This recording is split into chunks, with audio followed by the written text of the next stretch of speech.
momento onde isso acontece é um momento que o relacionamento tá desgastado e que a mulher tem um relacionamento ruim com ela. Pensa só, né? Acabei de passar na consulta, acabei de saber que eu tô na perimenopausa, tô me sentindo velha, ganhei 5 quilos, parece que foi tudo pra minha barriga.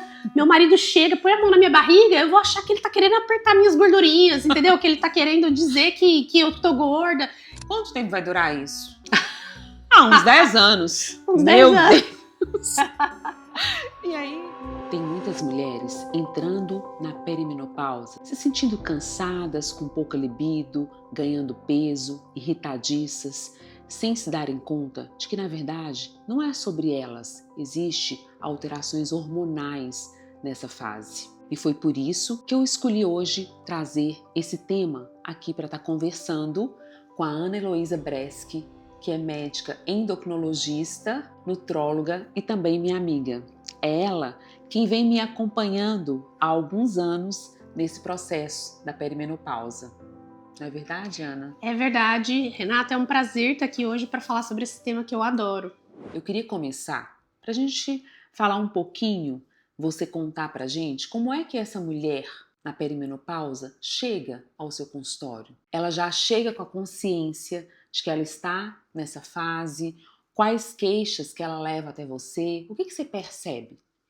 Renata, ela chega com essa queixa assim, tem alguma coisa de errado comigo.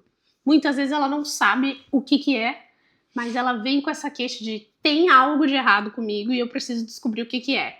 Muitas não têm noção de que pode ser realmente a perimenopausa, que pode ser esse momento do climatério chegando. Elas vêm falando, eu não estou me reconhecendo mais em mim mesma, né? Meu humor tá muito lábil, eu fico tendo oscilações de humor, tô com muita dificuldade para dormir, acordo de madrugada, às vezes suada, com calor, não tô conseguindo descansar, mesmo que eu esteja cansada, e queixando também muito de perda de ganho de peso. Ganho de peso é uma coisa muito comum nessa fase e é uma coisa que realmente não é uma culpa, né, da mulher, não é porque você passou a comer mais, você tá comendo mesmo tanto e ainda assim você ganha peso.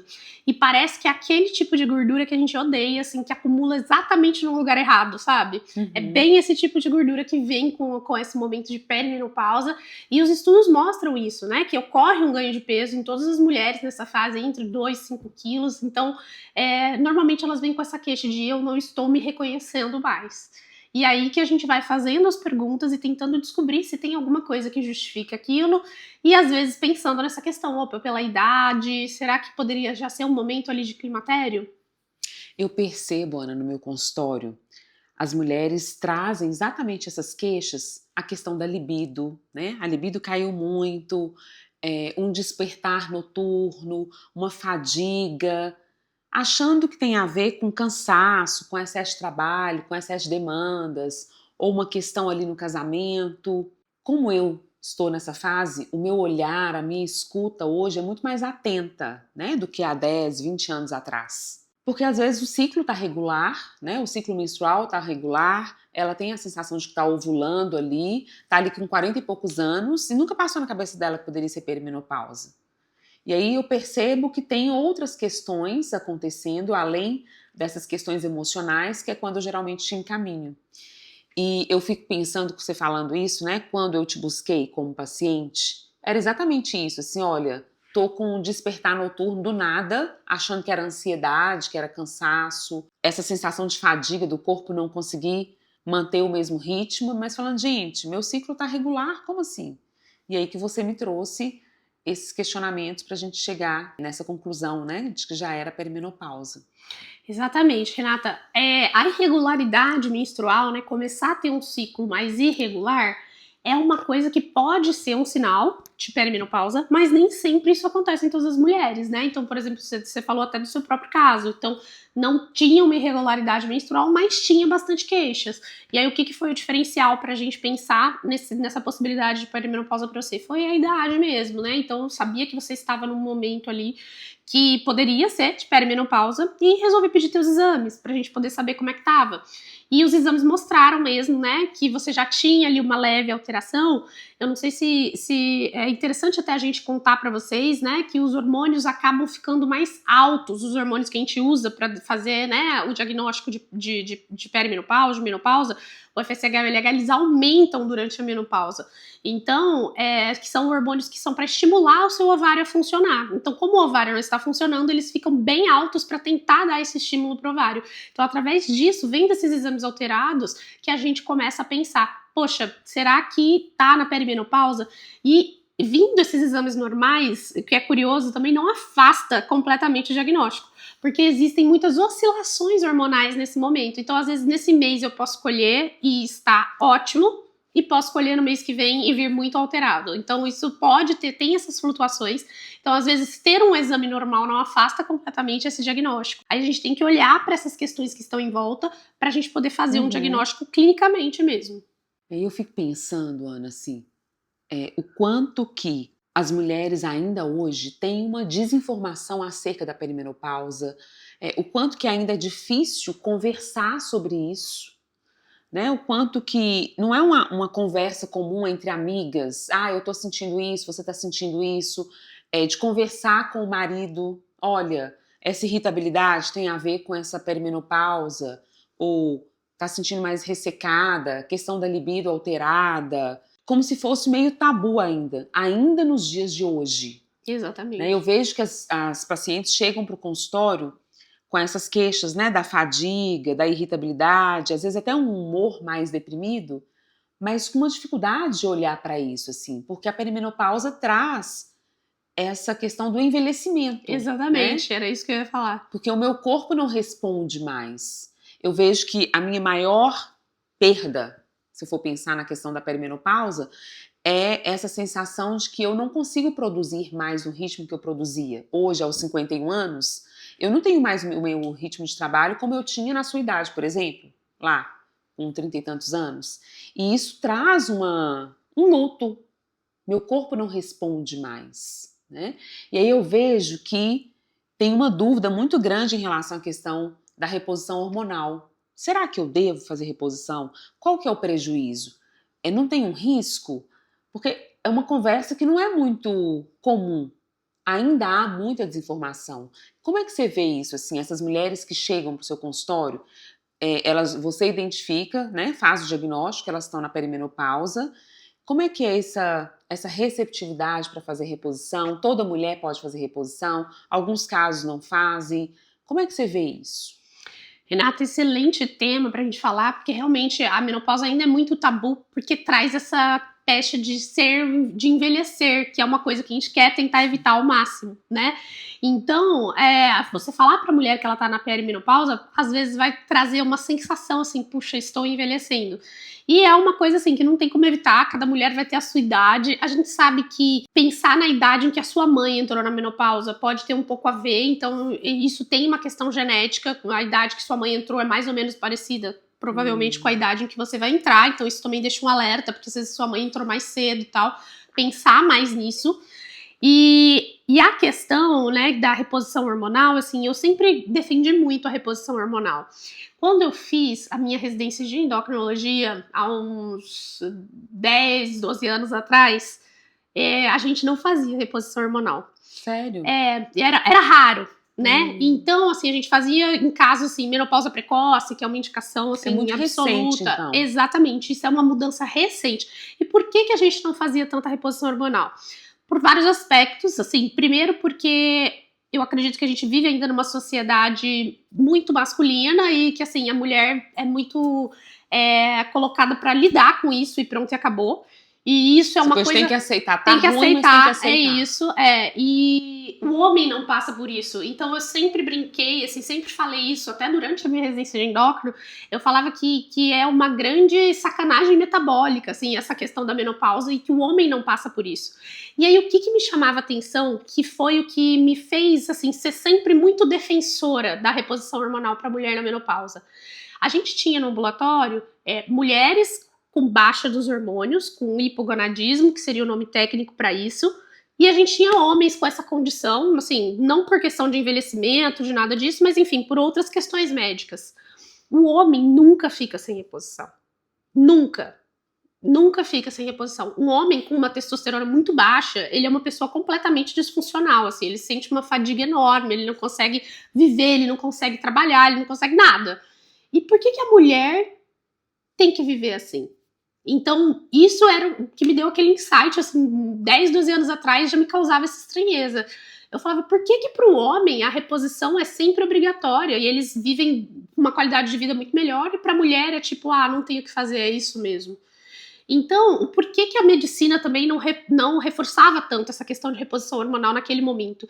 Tinha tido um estudo, né, da WHI que tinha falado que usar hormônio poderia aumentar o risco de câncer de mama, o risco de câncer de endométrio e tal, porque são cânceres que às vezes dependem de hormônio. Mas aí, reavaliando esses dados, com uma ótica mais moderna, né, com melhora dos estudos, a qualidade metodológica dos estudos científicos evoluiu muito ao longo desses 10 anos. Então, a gente vê que tinha alguns vieses naquele estudo que foi feito e que justificavam aqueles resultados. E aí, reavaliando para dados mais modernos agora em relação à menopausa, a gente vê que as mulheres que fazem terapia de reposição hormonal na menopausa têm uma qualidade de vida muito melhor. Elas têm menos Alzheimer, que é uma queixa. Também as pessoas perguntam assim, ai, nossa, mas não vai dar demência, não vai dar nada. Então elas têm menos evolução de Alzheimer por conta disso. Tem uma melhor composição corporal, tendem a ganhar menos peso, que também vai acabar contribuindo para a tua saúde. E o principal, né, uma qualidade de vida melhor. E é claro que existem algumas contraindicações, então quem que a gente não pode, né, fazer reposição hormonal? Em alguma mulher que já tenha, né, doença cardiovascular estabelecida, não é uma contraindicação completamente absoluta, mas a gente tem que avaliar caso a caso e fazer essa reposição hormonal com algumas questões específicas. E pessoas que tenham câncer de mama ou câncer de endométrio, que são cânceres que dependem de hormônio, nesse contexto a gente não vai, obviamente, poder fazer reposição hormonal. Ou se a mulher já tem um antecedente de trombose, já teve, ele tem trombofilia, né, uma tendência à formação de coágulos, aí nesses casos a gente vai evitar ou fazer com dosagens mais baixas essa reposição hormonal. E aí, Renata, eu queria te perguntar, né, já que você falou que você é minha paciente, que você está fazendo esse acompanhamento comigo há alguns anos, como é que foi a experiência para você de começar a reposição hormonal? Como é que foi o impacto naquelas queixas que você trouxe para mim? Eu me lembro, Ana, que tem acho que 2 anos e pouco, né, que eu te procurei com essa queixa, assim. Primeiro a queixa da dificuldade de emagrecer, né? Essa questão da fadiga, porque isso foi uma coisa que impactou muito, né? Porque eu sou muito produtiva, eu amo trabalhar, e aí já aquele cansaço e o despertar no meio da noite. Era sempre 3 horas da manhã. É Né? isso que os pacientes E eu falam. vendo as minhas amigas todas, mais ou menos a minha idade, já passando por esse processo, inclusive com essa questão do fogacho, com outras queixas ainda que eu não tive. E eu fiquei meio assim, nossa, mas eu vou precisar fazer reposição? Mamãe não fez reposição, né? Mamãe entrou na menopausa com 50 e poucos anos, mas fez muita diferença, né? Eu lembro que eu comecei com a progesterona, depois o estradiol, e aí o sono ainda foi mais difícil de regular, né? Mas a questão da fadiga, e hoje eu fico pensando, assim, até hoje eu não tive a questão do fogacho e fico falando, eu não vou ter. Não né? vai ter. Mas eu acredito que até essa questão de ter menos sintomas, de ser mais difícil de lidar do que eu vejo as pessoas ao meu entorno, provavelmente tem a ver com isso, né? Mas eu fico pensando, assim, até na minha experiência e escutando as minhas pacientes aí por volta dos 45, 50 anos, o quanto que fazer a reposição mexe com a gente no sentido de estou envelhecendo. Nossa, gente, mas eu me achava tão assim... Jovem, né? Às vezes eu brinco com os meus meninos, mas eu me sinto uma menina, mas agora eu tô fazendo reposição. Nossa! E aí eu acho que tem a ver com essa questão da gente se olhar assim, com mais amor, com a aceitação, né? Sim, tô envelhecendo, né? Aos 50 anos, eu não tenho a disposição que eu tinha aos 40, mas à medida que eu aceito, eu falo muito isso para as minhas pacientes, assim, da gente se curvar diante da vida e receber o que ela traz. Sim, eu estou nessa fase. E ela pode ser menos difícil. E aí, Ana, quando você me pergunta sobre mim, eu vejo que uma coisa muito importante é a gente poder falar sobre isso em casa. Né? Eu me lembro que o meu primeiro sintoma antes de te conhecer era a irritabilidade, assim, vinha umas TPMs assim, Isso é uma queixa nossa. muito frequente, assim, a TPM exacerbada por Aquela mil. coisa assim, gente, parecia que eu tava na adolescência. E aí eu comecei a perceber isso, falei, gente, não tá normal isso. E aí eu falei isso pros meninos, falei pro meu marido, eu lembro que Tomás perguntou, quanto tempo vai durar isso? Uns 10 anos. Uns 10 Meu anos. Deus! E aí, eu acho que poder falar, explicar isso, né? Então, lá em casa é um assunto que a gente sempre conversa, assim, olha, eu estou passando por essa fase, né? Eu canso mais do que antes, eu não vou conseguir trabalhar 12 horas e chegar aqui e falar, vamos fazer um programa, não é assim. Plena. Então, eu acho que conversar, principalmente dentro do casamento, faz muita diferença, né? Agora, tem uma coisa que eu queria te falar, que volta e meia eu chegava no consultório e falava assim, Ana, eu preciso repor testosterona. Minhas pacientes todas estão repondo e elas estão falando que dá uma energia, uma disposição. E esse cansaço? Né? Porque aí você me fazia pensar o seguinte, que é a pergunta que eu sempre me faço. Essa fadiga tem a ver, de fato, com a perimenopausa ou o fato de eu me desrespeitar trabalhando muito, né? Porque eu vou perdendo essa Essa medida. medida. E aí você sempre fala, não, você não Ah, tem demanda para repor testosterona. Gente, mas por que eu não posso repor, sendo que todo mundo está repondo? Como é que é essa questão do... Quando você falou assim, os homens estão com baixo testo, eles vão lá e repõem. E a mulher está com essa fadiga, porque eu fiquei pensando, gente, mas se eu tivesse mais disposição, eu poderia trabalhar 10 horas por dia e fazer um monte de coisas. Como é que é essa questão da reposição? Porque eu sei que tem uma polêmica aí. uma polêmica sobre isso, exatamente. O que acontece? A testosterona não cai na menopausa. Hum, Então, o seu nível de testosterona, acho que essa informação é extremamente importante porque é uma lenda, assim, acho que todo mundo tem isso no imaginário. A testosterona não cai durante a menopausa. O nível que você tem desde sempre, ele se mantém ali durante a menopausa. O que vai cair na menopausa, que é o que vai trazer os sintomas para você, é o estradiol, que é o principal hormônio da mulher, tá? A testosterona na mulher não está associada à melhora de cansaço nem nada. Eu falei isso aqui do homem, que o homem tem muita fadiga, tem muito cansaço. Realmente, no homem, como a testosterona é o principal hormônio, a falta dele traz essa fadiga e esse cansaço, assim, disposição. Na mulher, a gente não tem nenhuma evidência científica de que a testosterona melhora cansaço, melhora disposição. Então, não teria nenhuma indicação de fazer a testosterona para melhorar cansaço ou disposição, porque a sua testosterona provavelmente está no mesmo nível que você sempre teve a sua vida toda. O que mudou foi o estradiol. E aí, o que a gente faz? A gente faz a reposição do estradiol, que é o hormônio feminino, tá? E da progesterona, né? Quando a mulher tem útero, a gente tem que usar progesterona. E aí a gente vai ver o que vai sobrar de sintomas, né? Teus sintomas melhoraram, como é que tá? O nível do estradiol ficou bom com essa reposição. A gente tá conseguindo usar uma dosagem legal de estradiol para isso. Quando que a gente vai usar a testosterona? Depois que você tiver feito a reposição com o estradiol, se a mulher ainda se queixar muito da libido. Então, nesse contexto, você pode usar a testosterona para melhorar um pouco dessa queixa da libido. Então, hoje, essa seria a única indicação da gente usar a testosterona para tratar aí essa síndrome do desejo sexual hipoativo da mulher na menopausa. O que acontece é que a gente tem muita gente na internet que às vezes não sabe tanto de fisiologia hormonal e que vê essa questão do homem tendo cansaço com a testosterona baixa e acaba extrapolando isso para a mulher. Mas quando a gente vai estudar a fundo, não tem nenhuma evidência científica disso e os níveis de testosterona que você tem são os que você sempre teve na sua vida toda. Agora, quando você fala dessa questão do uso da testosterona para libido, né, da mulher, quando tem essa queda, mas aí eu acho que é uma coisa que envolve muitos outros fatores, né? Porque é bastante comum ter essa baixa da libido, mas muitas vezes não é hormonal, né? Por quê? Perdeu a admiração. Eu sempre falo que admiração e desejo caminham juntos. Se eu não tenho admiração, se eu não me encanto mais pelo outro, dificilmente eu vou ter desejo. Se eu não estou conseguindo me respeitar, me permitir descansar, também fica difícil, né? Porque imagina com excesso de demandas, com aquela sobrecarga, estou morta, só quero dormir. Ai, pelo amor de Deus, nem encosta.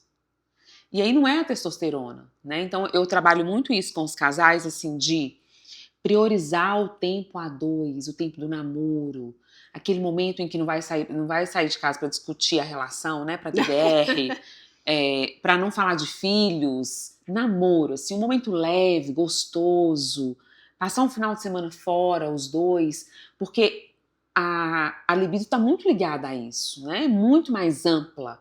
Eu fico imaginando, não sei sobre isso, queria até que você falasse assim, que a queda da libido nessa fase, eu acredito que a grande maioria não seja pela testosterona, seja muito mais por uma desconexão do casal, porque vai coincidir com os filhos um pouco maiores, a demanda em relação aos filhos começa a diminuir, não tem mais aquela distração enquanto pais. Aí você tem que olhar pro relacionamento. Exatamente, porque é o momento que a gente se olha e fala, nossa, agora a gente pode se ver como marido e mulher, mas se a gente não construiu isso ao longo dos anos, corre o risco da gente não se reconhecer. Eu não sei o que você gosta, eu não sei o que você sonha.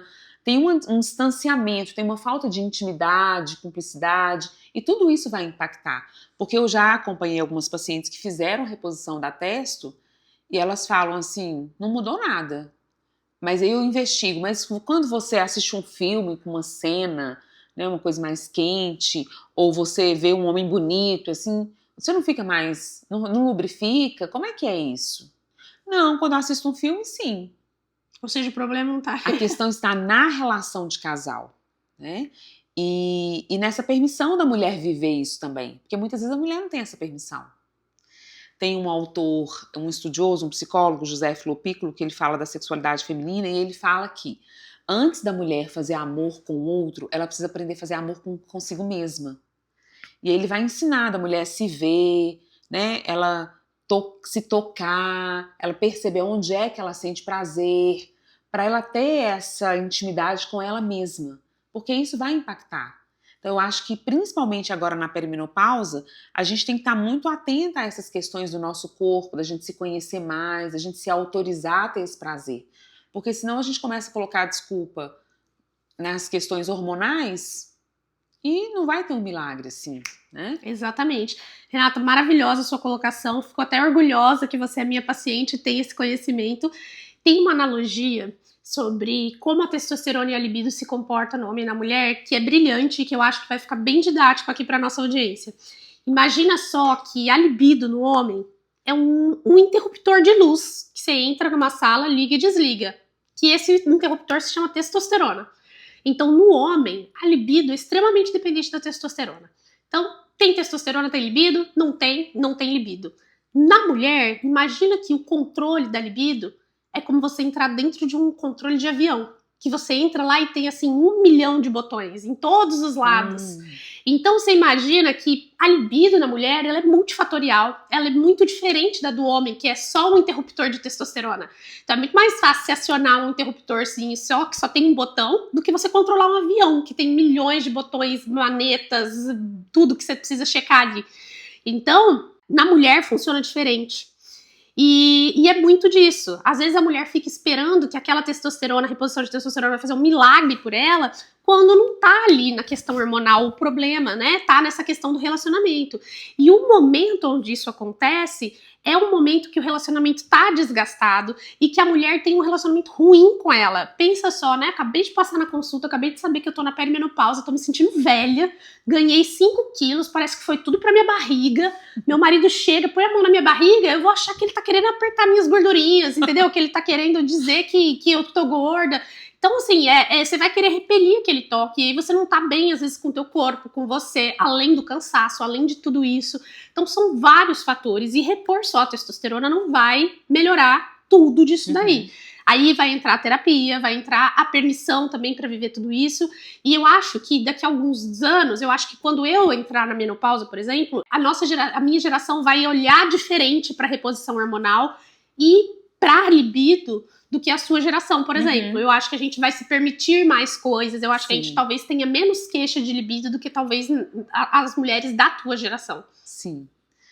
E eu fico pensando quando você fala isso, né? E essa analogia aí é fantástica, porque envolve uma série de coisas. O impacto da perimenopausa, da menopausa na autoestima da mulher.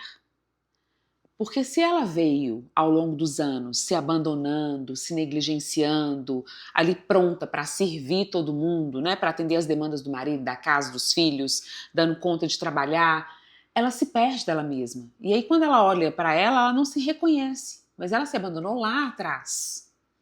Tem um filme que eu gosto muito para usar com as mulheres, eu passo muito de tarefa, que é Boa Sorte, Léo Grande. é de uma viúva de 51 anos que nunca teve um orgasmo na vida. E ela contrata um garoto de programa porque ela quer experimentar tudo que ela não viveu no casamento. Mas, na verdade, esse garoto de programa ele vem muito mais como um terapeuta. Eles ficam vários encontros lá conversando. E o que me encanta nesse filme? Porque fala muito mais de permissão de vida, de pulsão de vida, do que pulsão sexual. Porque quando eu tenho esse desejo de vida, quando eu me autorizo a viver, quando eu me permito ter prazer na vida, consequentemente, eu vou ter permissão para ter pulsão sexual, prazer sexual. Então não dá pra gente falar dessa questão da libido, do casamento, achando que é só uma questão fisiológica. Porque isso que você falou da sua geração, talvez a sua geração, as mulheres da sua geração, elas têm mais permissão de olharem para si mesmas, mais permissão de vida no sentido de se autorizar mesmo, a se priorizar, né? Porque a minha geração é uma geração que está começando, né? É assim, uma das primeiras gerações que olha para si com essa necessidade de se priorizar, com essa consciência de que quando eu olho para mim, quando eu cuido de mim, isso impacta em quem está ao meu entorno. Mas ainda vem uma culpa, né? Será que eu posso? Então, eu vejo que a autoestima da mulher, ela envolve muito essa permissão de olhar para ela mesma, de se priorizar, permissão de ter prazer na vida. E uma coisa que eu vejo, Ana, assim, que faz muita diferença nessa faixa etária agora, né, no ciclo de vida que eu estou, é ter desejo de algo para conquistar. Eu tô viva, né? Eu tenho 51 anos, eu tenho muitas coisas para realizar. Então, assim, logo eu vou entrar na menopausa, né? Ainda fico falando com você, quando é que vai acontecer isso? Quando é que eu vou parar de menstruar, meu Deus? Porque mamãe parou mais tarde, né? Então, assim, mas vai acontecer. Mas eu tô viva. Eu tenho um monte de coisa para realizar. Então, eu acho que isso vai fazer muita diferença nessa fase, né? Agora, Ana, de todas as pacientes que você, né, acompanha, o que você gostaria que essa mulher que chega para o consultório com essas queixas, sem nem se dar conta de que ela está na perimenopausa, mas vocês chegam nesse diagnóstico depois, o que você gostaria que ela soubesse sobre o envelhecer? Se você pudesse dizer alguma coisa para ela sobre o envelhecer, o que você diria? Renata, eu diria que envelhecer é inexorável, é uma coisa que a gente não consegue evitar. Se você não envelhecer, é porque você morreu. Então, é bom, em última análise, a gente conseguir envelhecer, é sinal de que a gente está vivo.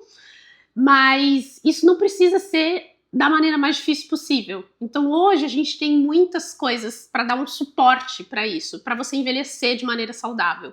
Então, coisas que você precisa para você envelhecer de maneira saudável: uma boa alimentação, exercício físico, se permitir olhar para si mesma, como você falou, se cuidar, né? Não se colocar em último lugar, que é o que a gente vê ainda muitas mulheres fazendo, e é isso que a gente falou das questões de geração e tal, que eu acho que isso pega muito assim, para as mulheres da tua idade. E lembra que, fazendo ainda essa analogia do avião, né, da libido que a gente falou, da cabine do avião, quando a gente está no avião, eles orientam: coloque a máscara primeiro em você antes de ajudar as outras pessoas.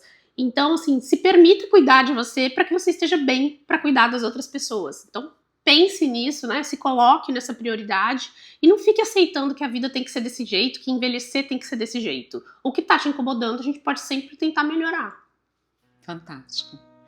Ana, conta pra gente das suas redes sociais, para as pessoas te acompanharem. Renata, eu tô no Instagram, né, e no TikTok, no YouTube, como @doutora.anaheloísa. Então, eu sempre posto conteúdos lá sobre dicas de nutrologia, de endocrinologia, falo sobre os assuntos da moda, das redes sociais, dúvidas de alimentação do dia a dia. Então, se você quiser saber mais sobre isso, pode me seguir lá.